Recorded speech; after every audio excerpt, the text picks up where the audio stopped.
大家好啊，Jam 啊，咁啊見到我後面啦，望落係咪好似有兩個叔叔伯伯咁樣？其實咧 backdrop 嚟嘅，咁我見佢幾得意啦，就即係揾咗個地方咧，攞呢一個背景咧作為呢個即係 video 係啦。咁咧就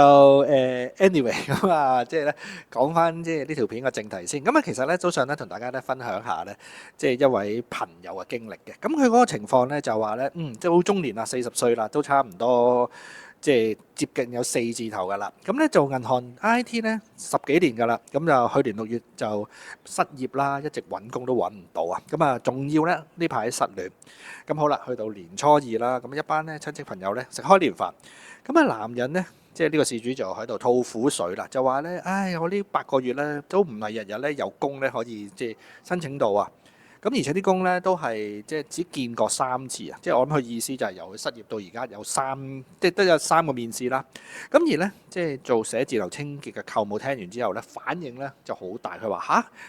我見出面咧好多工請人咯，收銀又請啦，保安又請啦，酒樓咧都成日請人嘅。咁跟住咧舅母咧就質疑啦，呢個事主就係話你係咪冇心機揾㗎？咁肯做邊會冇嘢做㗎？係啦，呢一個咧就係咧呢位朋友嗰個經歷嚟嘅，你點樣去睇呢件事啊？咁啊，就住呢度啦，分享下咧一啲即係網民啦，佢哋點樣去回應嘅。佢係話咧，即係想分享下自己一啲嘅經歷。咁佢咧曾經咧就喺大陸工作啦，咁啊打到上呢一個咧設計總監嘅位置嘅。佢話咧，即係諗翻起咧5年前咧回流澳洲啦，咁啊啱啱撞正 Covid，咁啊當年啊43歲咧就去 Daiso 咧做一啲 sales assistant。咁啊，上司咧仲係27歲嘅靚妹啊！咁啊，初初咧仲俾人話咧，即係手腳太慢啦。咁啊，最後啦就即係改變啦，就變成咗咧手腳最快嘅，即係呢位即係轉咗啦，係啦。總之而家咧佢就變咗咧最快做嘢最快嘅。咁咧做咗半年之後咧，公司就 offer 咗咧就升佢啦，做一個 store man 啦。咁就3年後啦，咁啊有金融公司咧就見到佢咧咁樣捱咗4年咧嘅 Daiso 啦，咁啊覺得佢夠硬正喎，offer 咗咧去做一個 business partnership manager 嘅位俾佢啦。咁啊同時啊佢都讀書啦，考咗個 broker 牌啦。咁啊而家咧除咗做一啲 mortgage 嘅 broker 之外咧，亦都即係 sell 下公司一啲嘅基金啦。咁佢話咧4年前咧一個 sales 啊3個幾嘅即係澳紙嘅即係產品嘅 sales 啊，而家變成咗咧 sell 緊咧一啲喵喵聲嘅即係一啲嘅產品，即係可能以前 sell 啲幾蚊啲 FMCG 嘅嘢，而家咧隨時真係喐一喐，即係過百萬咁樣嘅。佢近排咧發現咧，原來喺呢個階段咧嘅經歷咧，會令到咧老細咧即係刮目相看嘅。呢個咧就係佢估唔到，佢要上咧勉勵下咧一啲中年失業嘅朋友咧，失業嘅即係身處低位咧，就應該咧放低身段，不斷嘅學習啦，總有人咧會見到俾機會嘅嗱。咁我諗呢個咧係一個即係叫勵志得嚟啦，而成功嘅即係例子。我諗咧反而咧最緊要咧入面咧，唔知大家睇唔到啦，就即係大家睇唔睇到啦，就係咧有啲嘢唔緊要嘅，可能咧即係即係譬如啦，俾人坐出嚟揾咗好多嘢做嘅話，咁咪如果真係有經濟需要嘅嘛，咁咪拋低一啲嘅尊嚴或者一啲嘅身段，咪解決咗，即係做咗解決咗一啲嘅生活先。咁我做乜，我覺得冇乜所謂嘅。咁反而咧就係我成日都講咧，抱住一個比較積極啲、樂觀啲，唔好咧太過消極、太埋怨。點解？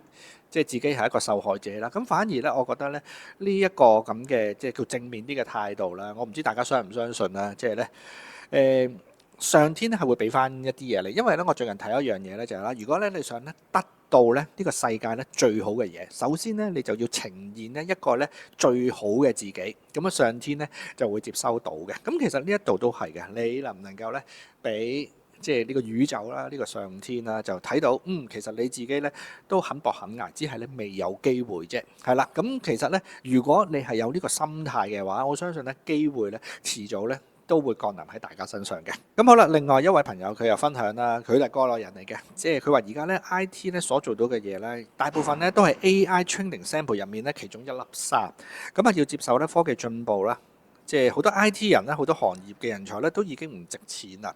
咁啊，而家咧，即係藍領咧，比白領咧更加難咧被炒嘅。咁以前王維基後生嗰陣時咧，都係賣計數機發達嘅。咁而家咧，好多人咧用計數機咧，即係大賣啊！即係風扇咧都發達嘅，人咧不能食老本嘅。嗱，我諗佢意思咧就係話其實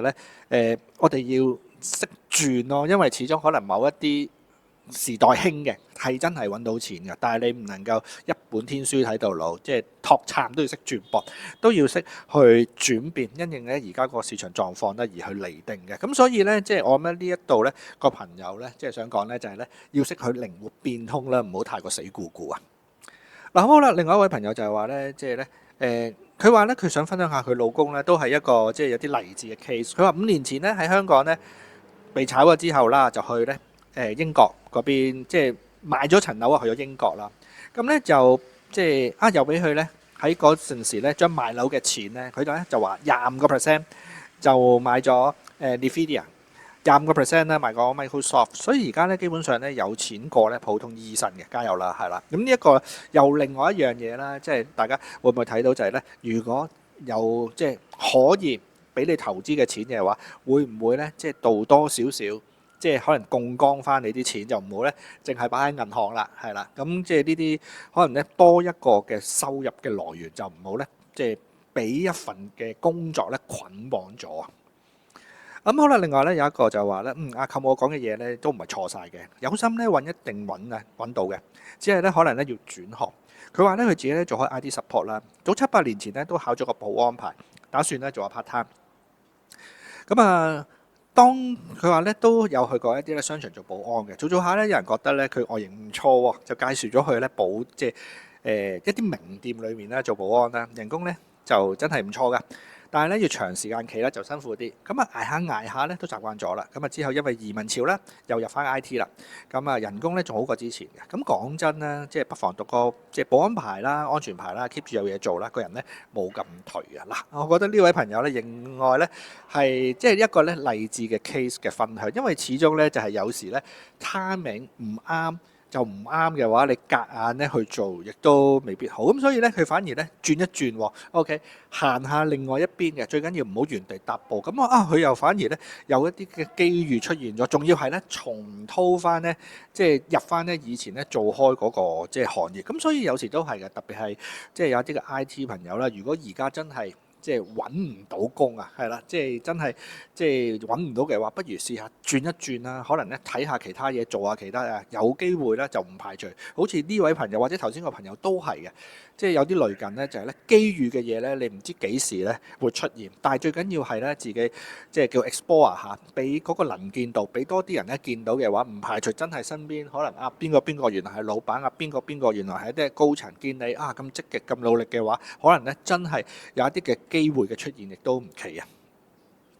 咁好啦，另外咧有位朋友就係話啦，即係佢有個親人啦，40幾歲，就嗰陣時咧個行業式微啊，本身咧4-5萬一個月嘅，咁之後咧揾唔翻相關嘅行業啦，咁之後咧做過一啲嘅維修啦、送披薩啦、保安啦，咁覺得咧即係保安係最好做嘅，咁佢要咧供樓啦、養小朋友啦，其實有時咧唔道理咧唔面對現實嘅，係啦，咁呢個就即係睇翻你自己嘅狀況啦，真係有即係錢財政嘅需要嘅話，咁咪轉一轉咯。嗱，咁最後啦，有一位朋友咧，佢幾得意嘅，佢就話咧，人類觀察部勞動力分析嘅，佢話咧，舅母咪係冇錯嘅，因為咧佢身處喺咧一個無差別勞動市場啊，只要有手有腳嘅話咧，就可以咧隨插即用，即係我諗佢意思就係咧，一坐低就可以即刻做嘢啦。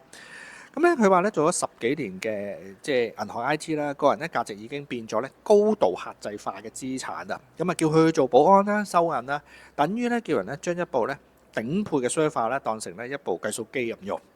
唔係咧放低唔到嘅身段啊，而係一旦咁做嘅話，你過去10年嘅 CV 咧就會強制清盤嘅。嗱，唔知道有冇一啲朋友咧都有個感覺咧，就係咧，哇，可能以前讀咗即係咁多年書啦，做咗咁多年嘢，你叫我轉行，所有嘅嘢咧〜真係從設歸零嘅喎，咁繼續講就係話咧，連翻身嘅機會都冇埋啦。面對咧即係個跨階層咧嗰個職涯指導啦，微笑點頭，然後咧當佢 Error 404就得㗎啦。係啦，咁即係咧呢位朋友咧，亦都道出咗點解好多人咧未必咁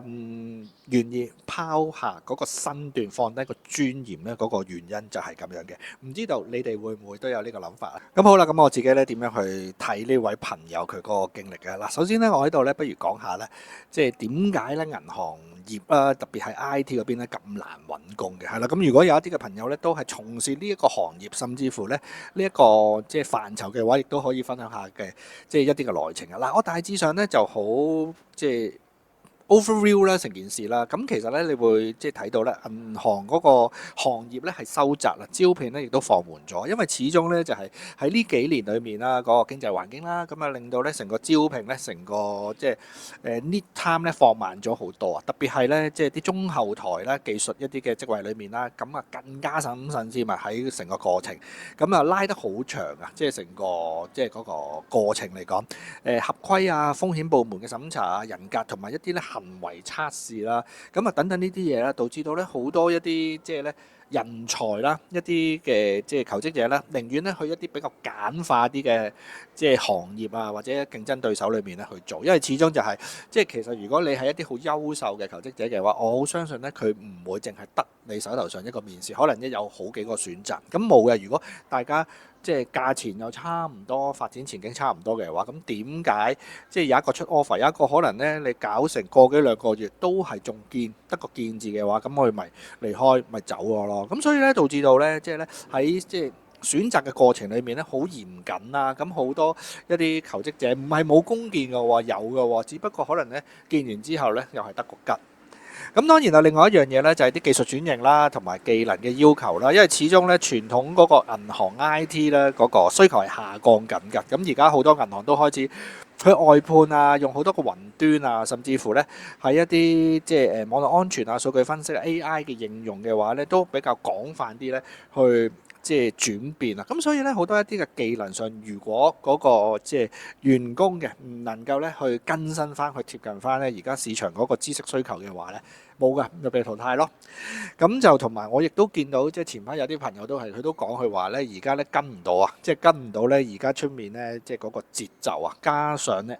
即係好多咧，而家公司咧大肆咧去用 AI，咁咧基本上咧，即係個 knowledge 又貼唔到個市，一個成本啊或者各方面咧又唔夠 AI 嚟，咁你諗下點樣揾到工咧？即係有呢個狀況啦。嗱，咁當然咧喺呢個即係年齡啦，同埋嗰個職場啦，一啲嘅潛規則都會出現嘅。即係我諗大家都知嘅，尤其是做 IT 業啦，基本上咧三字頭打上咧已經難揾工，更何況呢位朋友咧接近40歲嘅話啦，咁其實咧都會喺市場咧出現咗咧一啲就係成本高啦、靈活度低啦，咁而銀行咧嘅取態寧願請啲後生嘅，覺得可能又平啲啦，即係學得快啲咁樣啦。咁而呢啲即係可能咧某程度上一啲年齡咧嘅歧視潛規則啦，即係講就冇講出嚟，但係咧暗啞底裏咧確實咧係有即係呢啲咁嘅即係情況出現。咁所以你會見到咧，即係我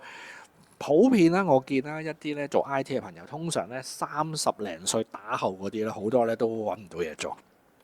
嗱，咁當然咧，最後咧就牽涉到咧市場一啲供需咧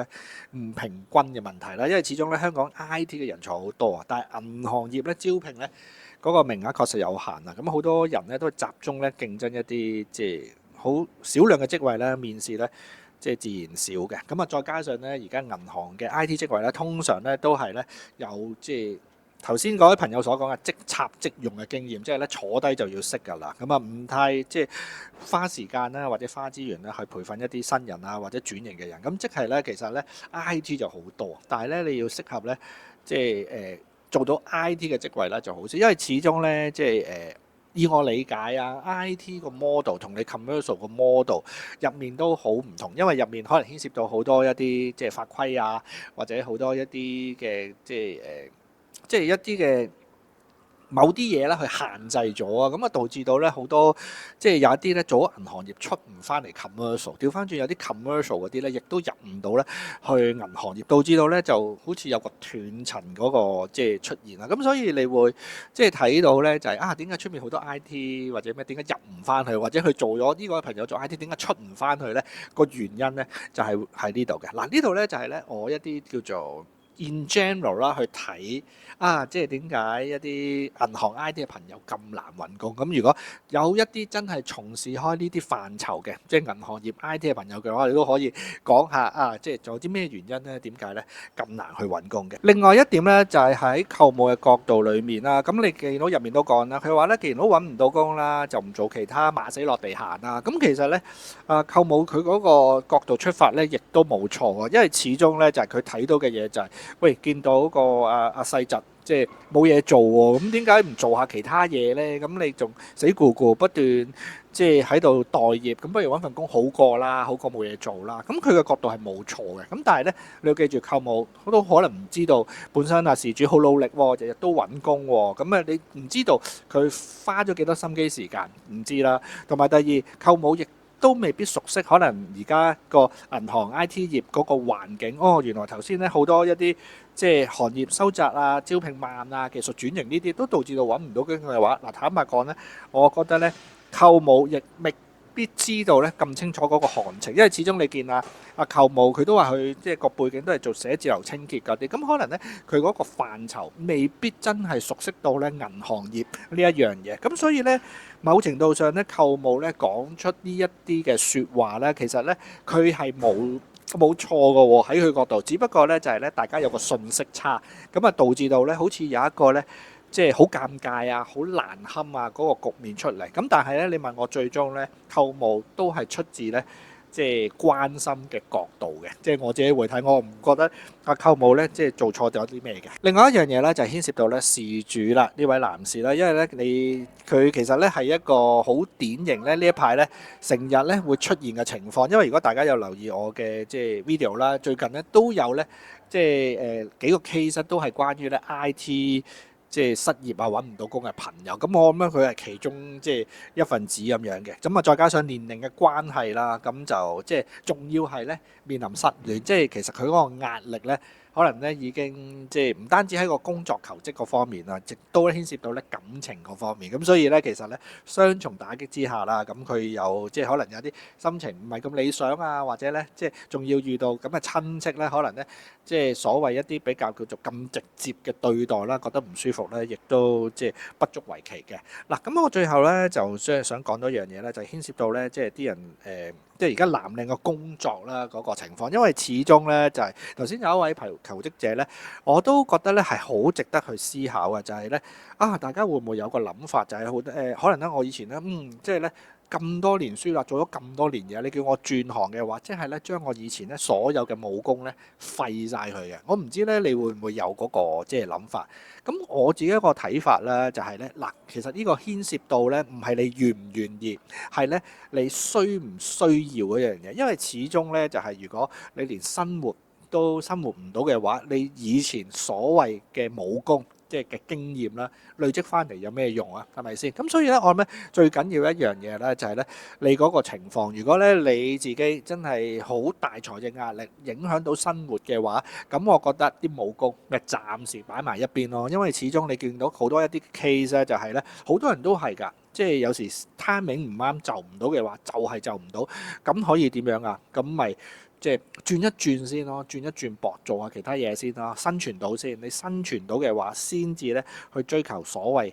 可能你自己嘅興趣啊、夢想啊，或者即係一點嘅即係面子尊嚴啊呢啲咁嘅嘢，解決咗自己最基層、最基本嘅需要先啦。